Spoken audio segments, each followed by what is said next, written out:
Welcome to Get Over It, the consciousness transforming podcast for exceptional 21st century living.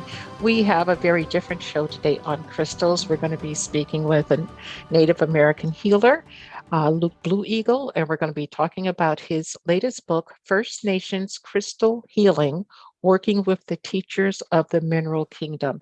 Folks, there's not a book like this out there. You're going to gain a lot of deep knowledge, and the information that he presents, you're able to heal yourself. And Luke Blue Eagle is very deep, very spiritual, and you will feel that, you will hear that when he talks to you. Now, the information shared on Get Over It uses intuitive and pragmatic insight to help you shift your consciousness to break through the blocks and release energy that is no longer needed. Yes, we're going to help you let go of the BS that's been holding you back. But you guys know I always ask that question. Are you truly ready to? And by the way, folks, BS is a belief system. A bit about me for my new listeners, intuitive since birth. I'm a third generation intuitive with over 3 decades of experience supporting people to break through the blocks along their path. I'm a strategist for personal and professional transformation, revealing cutting edge information that enables you to prosper and thrive. I spent 25 successful years in corporate America as an executive sales professional, and I'm the founder of Healing Visions Ministries and the Northern California Children's Education Network, a 501c3 nonprofit. I provide consultations and healings in all areas of life that heal the mind, body, spirit connection, allowing you to live your very best life. My clients tell me that I keep it real while providing them with accurate information to assist them along their journey as a spirit living a human existence. But they also say, if you really don't want to know, don't ask Monique. My background includes a doctorate in metaphysics, Reiki master teacher, ordained minister, and clinical hypnotherapist. So whether you are stressed, depressed, or possessed, I can help. To find out more about me and the services I offer, go to my website, and that's moniquechapman.com. And I invite you to like me on Facebook and follow me on Twitter and LinkedIn. And if you're enjoying this podcast, please subscribe. My guest today, Luke Blue Eagle, started working with crystals at a young age. In 1979, after being contacted by his ancestors, he began a 25-year period of training in the indigenous healing arts with elders from several First Nations in Canada and in the United States, including William Commanda of the Algonquin Nation, Sun Bear of the Chicopee Nation, and Oshina Fast Wolf of the Apache Nation, and many others. He lives in the Quebec province of Canada, and you can check him out at his websites. I'm going to give you 2. The first is Ancestral Wisdom Today, all one word, ancestralwisdomtoday.com. And then the second site is blueeagleshop.com.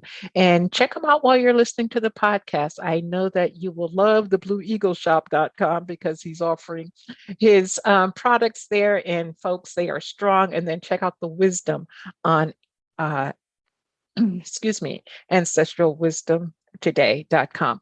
Welcome, Luke Blue Eagle. Thank you for having me. It's great to have you here. Absolutely love the book that you wrote. There are so many books on crystals that are out. In one sense, they're a dime a dozen, but in another sense, yours is so different. Why did you decide to create a book for the masses that really embraces the energy of our forefathers? Because of the needs we have today. We're in the changing of times right now. We're moving very fast through evolutionary change on planet Earth. We're going to, in a way, move forward and move backward at the same time. We're going to come back to a more simple way of living. And yet we're going to go to another stage of our evolution where there's going to be a lot of more what we call psychic powers. It's just natural that we grow a bit more in our evolutionary path. And right now there's a lot of forces out there that are trying to stop that process. And so we can see that in the current world situation where there's a lot of persecution of everything spiritual. And well, that's just transitory. It's going to pass like all the rest. We're going back to where, and so the need for this really arose really strongly at a certain point in my life. And so I asked my elders if I could do that. And they said, yeah, at this point in time, we can share. Because normally these teachings are not shared openly because they're very powerful. Uh-huh. But since we need this on a high level to do a lot of healing today on many levels and for many different beings, and as they are very powerful vectors and vortexes of healing, the permission was granted, and I wrote this book in French to begin with, and recently now with Inner Traditions. That's a department of Baron Company in the States. So we worked a long time on the book. It's a very good book, I think, and I had quite a few interviews about it since it came out. And I'm very happy to speak with you about it today, because you seem to be a very nice person. Yeah, I'm varied, all right. Well, you attack the book from two different vantage points. You give a lot of history of the Native American teachings, and then you go into the crystals. Why was it so important for you to share the information on the Native American teachings? Everything is about context. If you really want to, we are multidimensional people, multidimensional beings. Mm-hmm. We exist on many different realms at the same time. We're not always conscious of that. But it's by putting in context that you start to really fathom the deepness and the profoundness of the teachings. We compare the teachings to a multifaceted jewel. A multifaceted gemstone.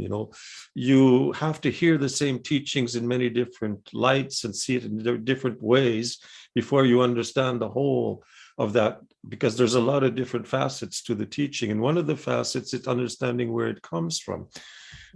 Seeing as our history, for example, is very old, much older than civilization, which is only a recent occurrence in human history. It's only 12,000 years old. And our history goes back 127,500 years, which is, 10 times that. And that these teachings have been passed down from generation to generation. And you don't pass down something that doesn't work, you pass down something that works. So just that is really a way of telling people and showing people, well, this is something that works. You can work with this. It's valid information. It's been proven through time. It's been tested and proven to be efficient. So that gives confidence to people, and it gives context. And because of our minds are multifaceted also, the more information you get on the context surrounding any one subject, the more you can go deeply and profoundly into those teachings. Yes, you can. Could you talk to us a bit about the foundational Native American teachings, like centering and the four grandfathers and the four directions? Because it wasn't exactly new to me, but I hadn't quite put it together in the context that you did in my mind. Well, you just mentioned things that would take about 3 weeks to Just give us a quick overview. Capsule view. I'd love to talk to you for 3 weeks, but I don't know. I don't think our audience would hang bring in. it down a bit. Okay.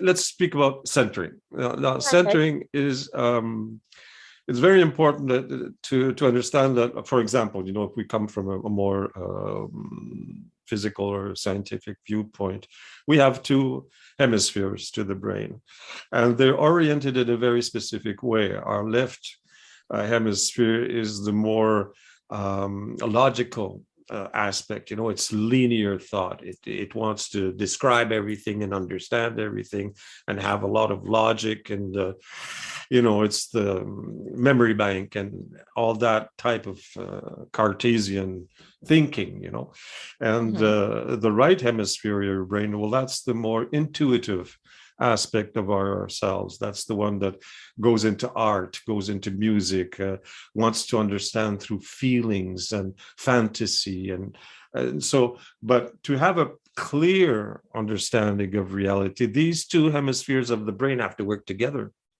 Mhm. They have to be centered. They have to be synchronized. So one of the first things we do, and one of the first teachings we give, is how do you synchronize the two hemispheres of your brain so that you have a complete and holistic picture of the person that you want to help. That's very, very important, because if you're looking at the person through your own experience, well, that's left brain, and you won't really have a feeling for, you won't have empathy for the person. And Mhm. empathy is the most important thing in healing. But if you don't bring some logic and some understanding to your empathy, you'll be all in your emotions, and you won't get it right either. You won't have the distance you need to create with that person to see that person clearly. So Mhm. both are really necessary. And it also, when you're centered, your energy goes up. You Yeah. have more energy. You can, everything that you'll do will have more strength to it because you're centered. You have all of yourself together, you're whole.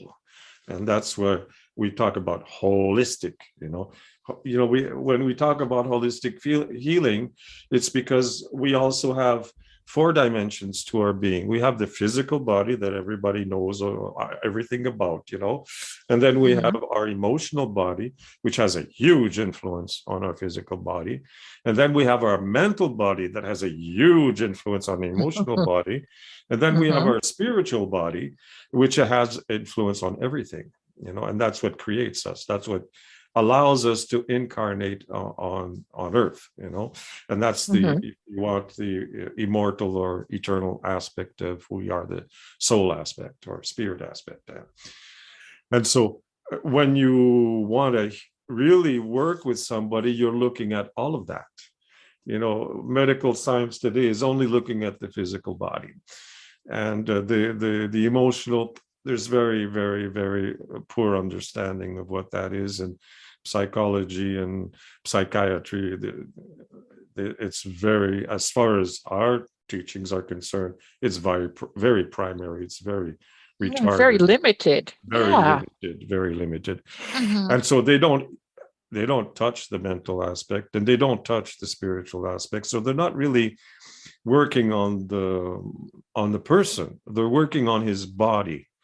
And so that's why the effects and the healing is so limited in Western medicine, because they're not really treating the body. They're not really treating the person. They're treating the disease.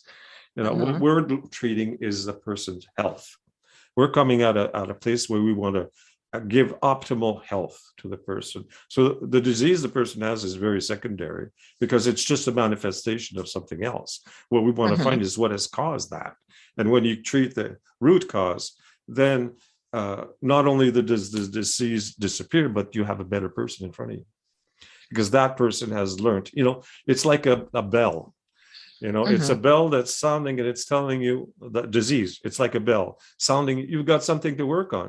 Something is not correct in your life. It's actually beneficial. Any disease is beneficial because it's telling you what needs to be corrected on your life path, or what you have to work on. And so by treating only the physical, you're not getting the benefit of what that bell is telling you. And so Mhm. you're just turning in a circle. You're standing still rather than evolving on your life path and life mission. So that's Okay. that's that's the context with which we work. Of course, Mhm. Western medicine is very, very good.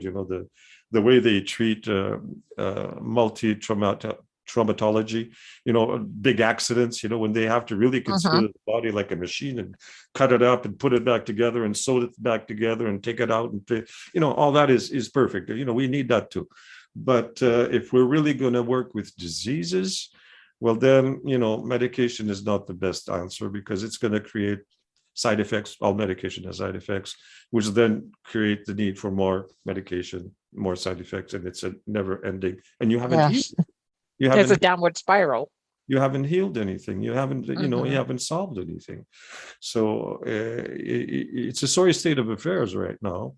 And this is why ancestral wisdom is so important, because it's going to bring us back to the origins of what we are as spiritual Mhm. beings.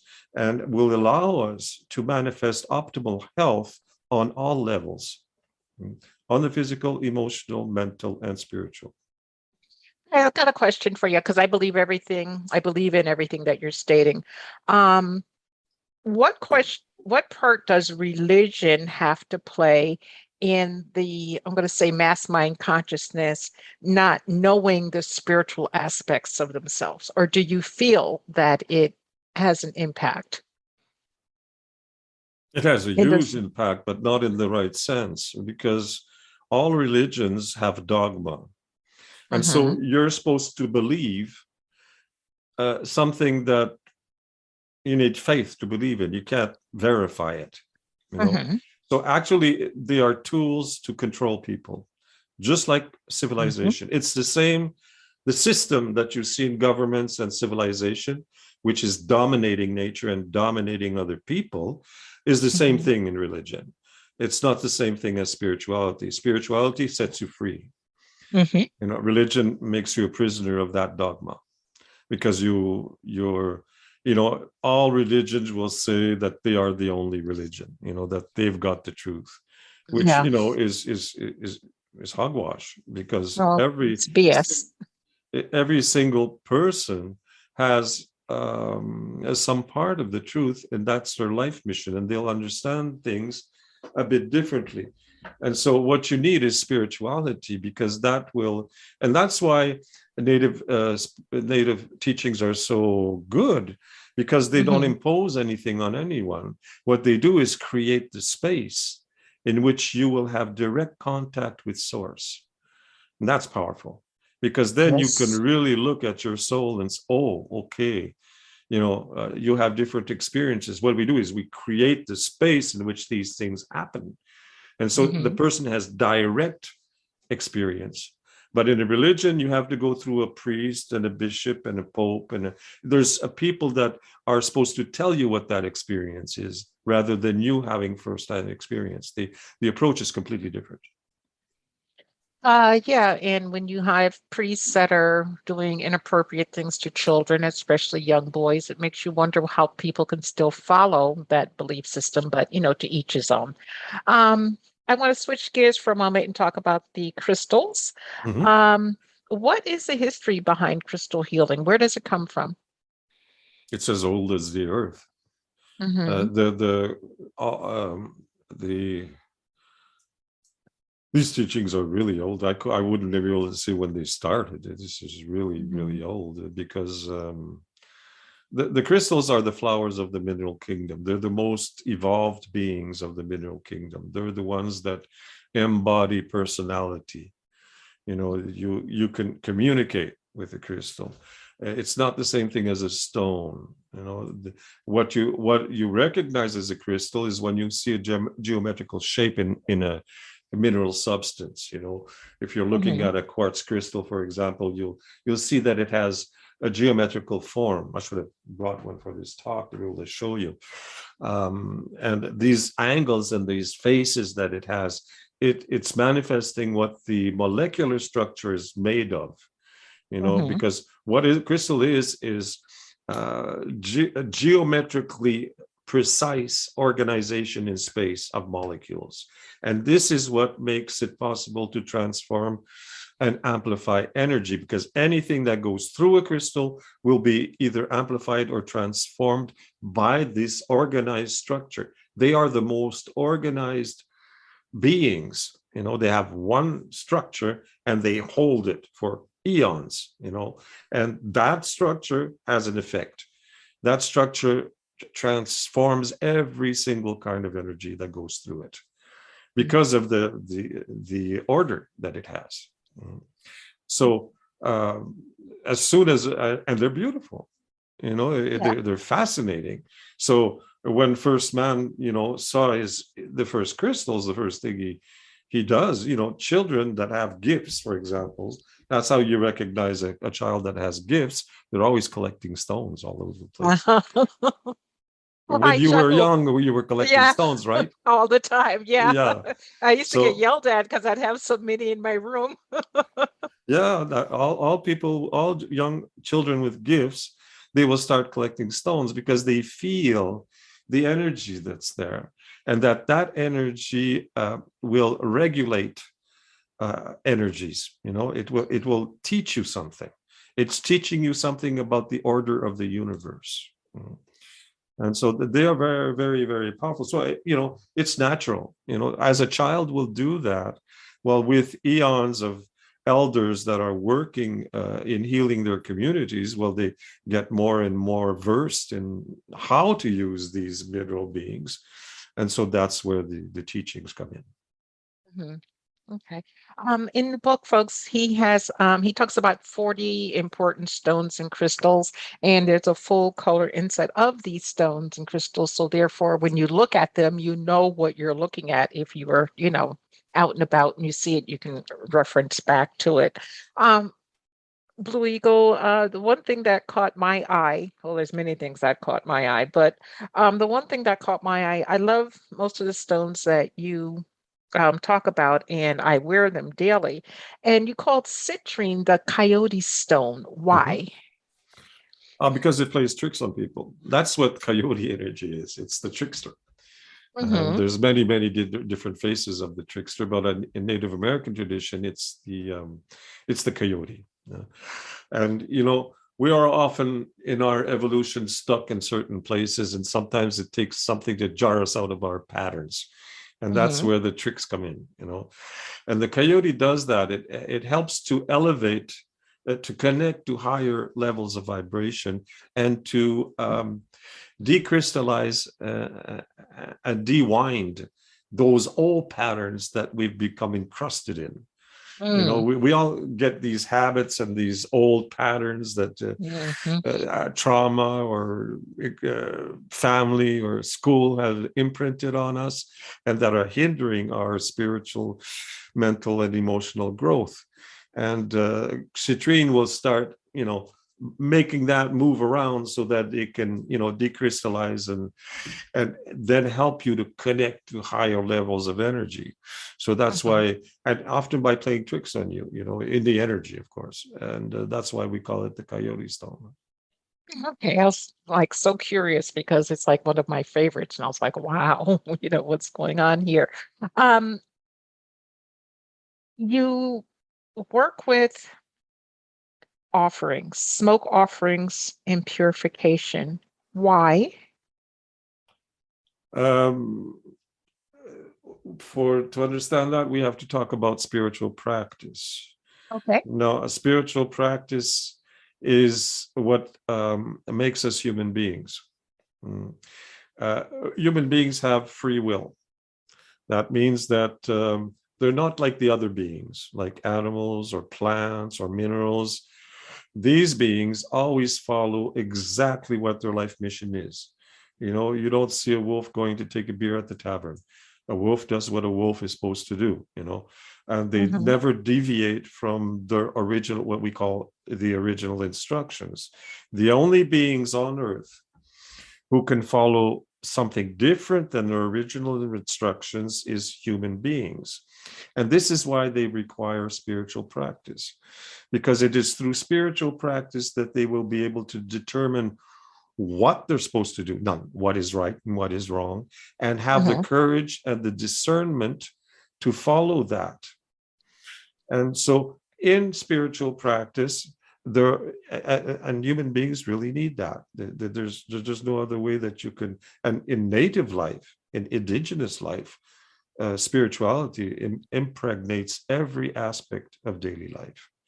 Mm-hmm. And this is what is very different from civilizations, when the spirituality is isolated in very small boxes called churches, But Mm-hmm. in native way of life all over the planet, not just in North America, but all over the planet, as you have to be in harmony with nature to survive in nature, every aspect of your life is spiritual. There's teaching related even to the way you walk. So and what the and spiritual practice is a part of Mm-hmm. that. And there's three aspects to spiritual practice, and the first one is offerings. Now, offerings is a way of giving thanks. It's what we call prayer, but not prayer to ask for something. It's prayer to give thanks. to give testimony to the thankfulness you have in your heart for being a living, conscious human being, which is a very Mhm. high level of manifestation. And Mhm. when you give to the universe gives back. That's a law. If Right. you want to breathe in, you have to breathe out first. You can't always Mhm. breathe in. You have to breathe out, and then you can breathe in. That's a law of the universe. So Mhm. that's true in all aspects of things. If you want to have a daytime, you have to have nighttime. These are basic laws. And to be Mhm. able to manifest abundance, to manifest happiness, to manifest spiritual evolution, you have to give, and then you'll receive. It creates magic in your life. And there's many, many ways of giving offering. Smoke offering is one of them. Food offering is another. Offering Mhm. dance, offering prayer, offering ceremony, offering meditation. There's many ways that you can offer a sacrifice. Decide, for example, that you love eating chocolate, but you say, okay, for 1 month I'm not eating chocolate. This is my offering. There's infinite ways of giving offering. The Mhm. important thing is that the motivation behind offerings is that of giving thanks to the world around us, to Great Mhm. Spirit, to the spirits and everything. By giving, then you can receive. Okay. Could you talk to us about two things? Number one is go a little bit deeper about the smoke offering because I found that fascinating in your book. And then also the cornflower importance, the importance of the cornflower blue eagle. Okay. Okay. So smoke offerings, actually, all spiritualities all over the earth all do this. They have incense in the Mm-hmm. churches, in the spirituality, in the Hindu. Anywhere in the world where people practice spirituality, there's burning offerings, with that make fragrant smoke. And the reason for this is that the spirits of the land and the spirits of nature and all kinds of non-corporeal beings, that's what they eat. that's Mm-hmm. what that's what inspires them. It's the smell. And also what we say is that the smoke carries our prayers into the spirit realm. It disappears into the air. And so it's Mm-hmm. carrying our prayers, it's carrying our offerings. And also what it does is it's a purification. And all of the religions and spirituality do this. They purify with the smoke. And so we Mm-hmm. have and also there's important to understand that there are conventions or agreements with the spiritual world, the world of non-corporeal beings, non-physical beings. There's Mm-hmm. because there's a lot more non-corporeal, non-physical than there is physical. Physical, Physical yes. is a small part of the world. It's the world is immensely vast, and Mm-hmm. and so there are conventions that have been passed between humanity and the spirit world and the spirits of nature also, and they recognize certain things. You'll use certain incense, certain burning herbs, and they will recognize, oh, this is what is being asked, or this is what is being offered. So these conventions, they're there from time immemorial for millennia, and they work. You Mm-hmm. get definite results when you give offerings in a specific way with the specific herbs. So I hope I have answered your question. Is that You've what you definitely wanted? you've definitely answered that question. Now, in your book, you talk about energizing crystals with running water. Tell us more about that and what type of water, if any, is best. The best is a stream or a river, or Mm-hmm. by the side of the ocean, when the waves will come over and go back. It needs running water. If you don't have that, you can use tap water as long as it's Mm-hmm. coming from a well, because they don't like the chemicals in city water. But Mm-hmm. like here we have a well, so it's coming from the earth, the water, and so that can be used. But it's better in a stream. So in the winter, I'll do it here in the house. Mm-hmm. I'll put them on a piece of wood because I don't want them on anything metal or plastic, and then Mm-hmm. I'll have the water run over them for a certain amount of time. But if I go out in nature in the summer, then it's going to be 1 to 2 hours, and they love that. That's what really energizes that. Hey, And now when that's you're out, I'm sorry, let me ask this because I'll forget it real quick. If you're out in nature and you put your stones down by the stream, because you talk about in the that in the stream. Yeah. book, in the Mm. stream, do you ever lose any? I mean, do they like flow away? And if so, does that mean your Well, time with that stone is done? you have to be careful of Okay. how you place them in the stream. Mm-hmm. You can make a small enclosure with other rocks that you find there, so that if the current doesn't sweep them away, you Okay, just be so you can. careful. And one place where you really need to be very careful is the Pacific Ocean. If Mm-hmm. you're doing it there and you see a big wave coming, you really have to gather them up, because there's a great goddess in the Pacific Ocean that loves to eat crystals. And Really? so many people have lost their crystals by being a moment of inattention, and you see this Mm-hmm. big wave coming, and poof, crystal is gone. Fun. Yeah. Well, that would explain it for me because I live right at the Pacific Ocean. So that would explain that. In your book, you talk about the 8 energy centers, and they kind of align to what Westerners know as the chakras, except for the eighth. Talk to us about the energy centers and in your practice where the eighth center is located between what the heart chakra, what I'd call the heart chakra and the sacral chakra. Well, there's the heart plexus, it's in Mm-hmm. the middle of the chest. And then you have the solar plexus is below the diaphragm, just below the diaphragm, just under the Mm-hmm. diaphragm. And between the two, where the sternum ends, you have a little tailbone right there. That's Mm-hmm. the spiritual plexus. That's where you receive all energy coming from outside. That's where you'll put protections with crystals. If you need to protection with crystals, you'll put it there, because that's the point. We call it the point of vulnerability.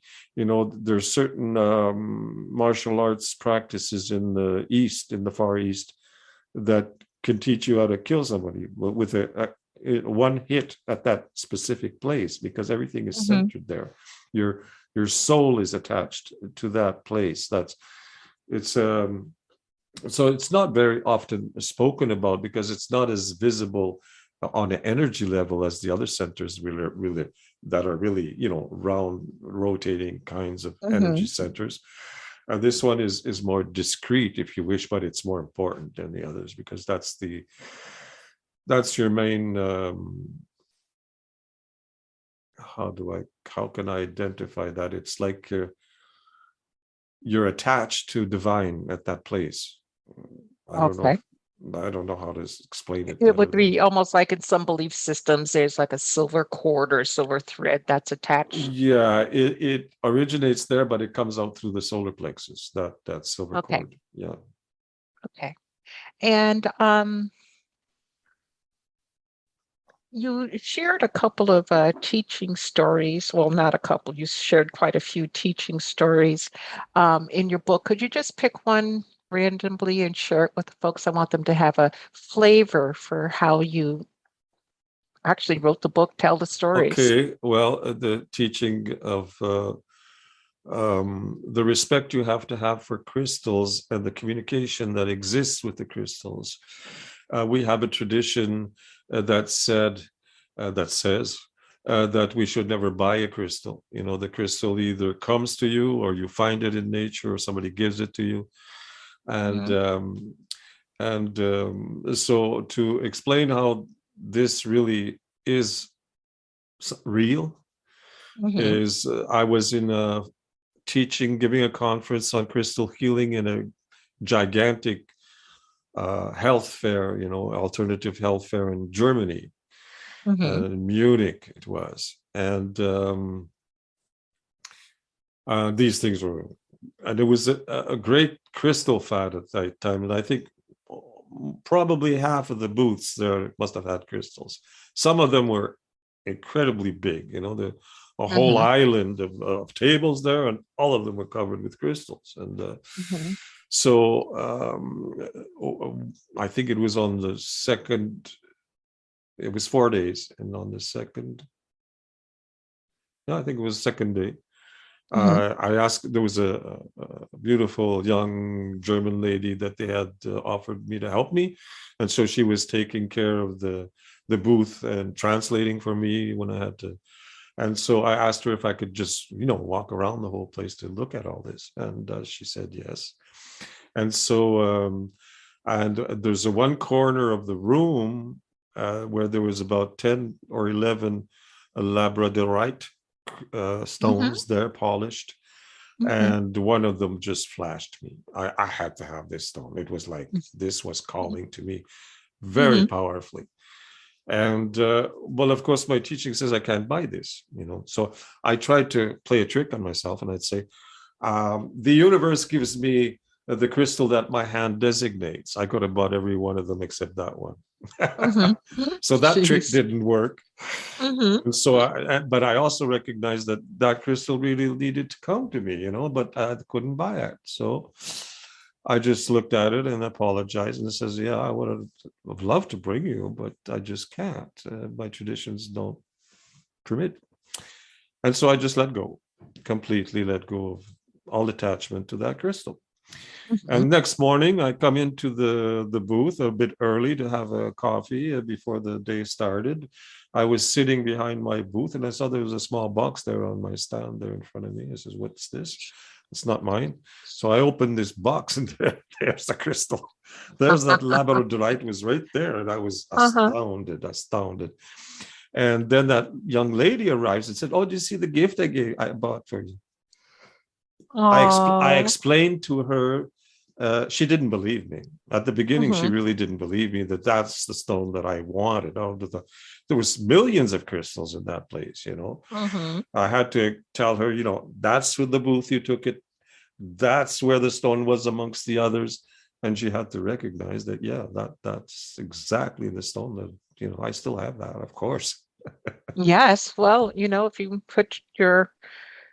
stay true to your belief system and put it out there, it'll come to you if it's meant to be. I like that little manifesting story. So, when we go to your websites, ancestralwisdomtoday.com, what are we going to find there? Talk to us about what's offered there for folks. Yeah, that's the beginning because I have a very elaborate side to that site, which is in French. And we're Mm-hmm. building up right now the site in English. So there's the first level of crystal teachings there that you can follow online. It's always better to have some kind of on hand teachings. There's things in the book that, a book is just so limited, because you don't see the person doing the actual gestures and things that you need to do to get your energy flowing and all that. So that's Mm-hmm. and there's conferences and there's ebooks, and I've written 8 books, and 3 of them have been translated. I think there's 3 of them there in English because Mm-hmm. I wrote my books in French first, and a few videos, and we're building it up. Actually, we're looking to organize a complete crystal course right now because we Cool. need it more than ever. There's problems that are arising in the population right now, and the only way to heal it is through the quartz crystal healing uh, protocol. Mm-hmm. And we don't know, unless the other way of healing the specific ailment that many people are getting injected with today is very high level healers that work with electromagnetic energy that are able to deactivate the nanobots. Mm-hmm. And these people are extremely rare.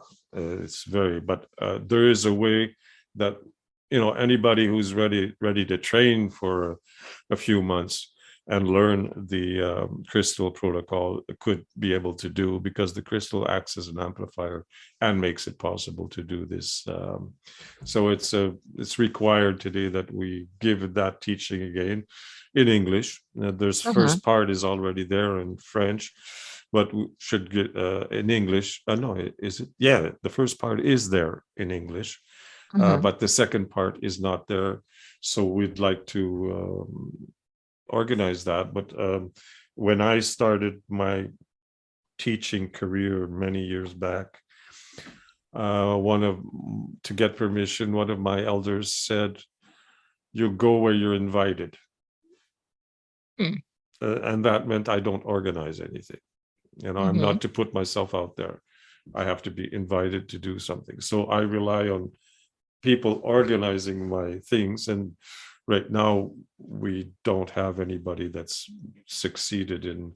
We had somebody who succeeded in organizing the first part, but Mm-hmm. then COVID arrived, and the second part was to be on site here, and that didn't manifest. So we didn't Mm-hmm. record that.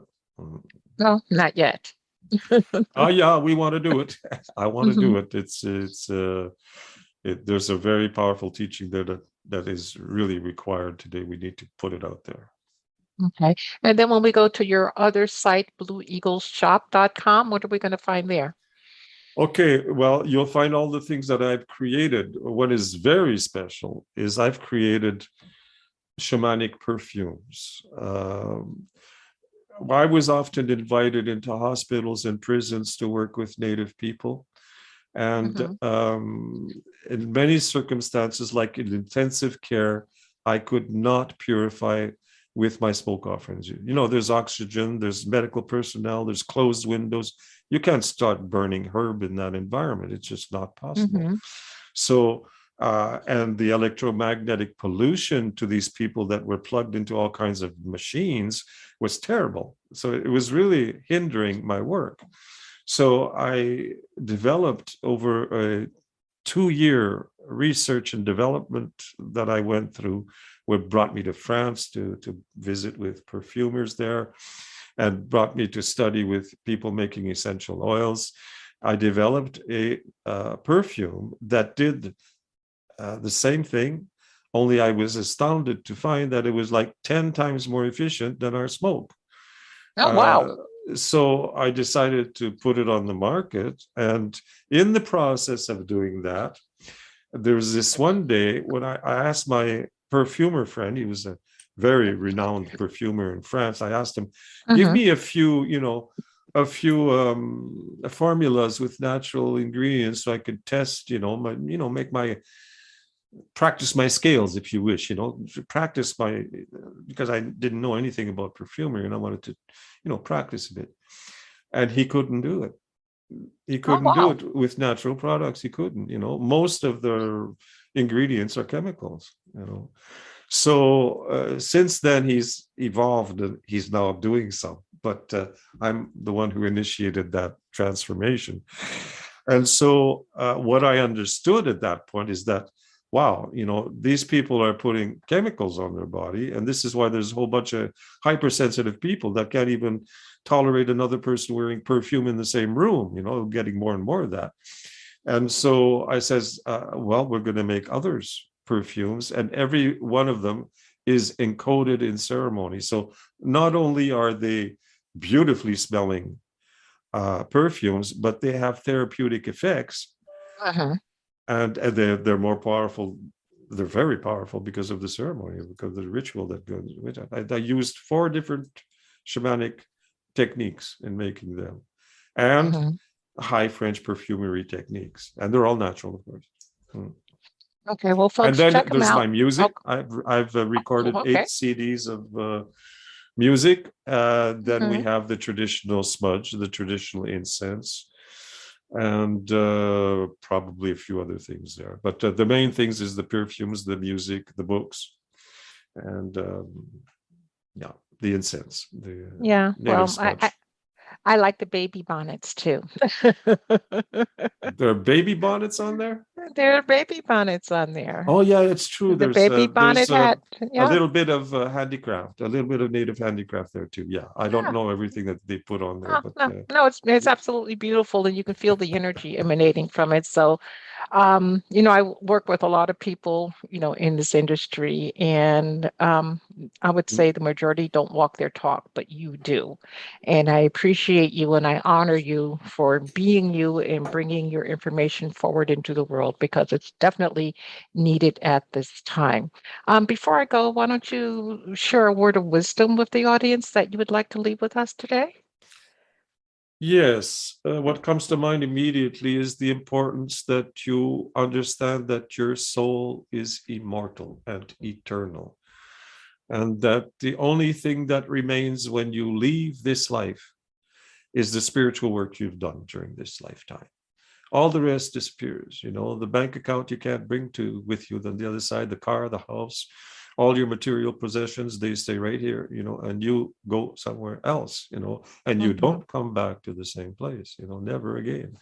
So people really need to invest in what is the most important in their lives, and that is having some form of spiritual practice. If you are a believer in some religion, in the beginning, that's good too.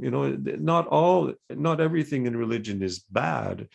It's this sectarian attitude that they've got the truth and that they're the only ones, and that there's the dogma aspect where they want you to believe without any proof to what they're that's limiting, as far as our human free will is concerned. But if that's what nourishes you, well, that's good too.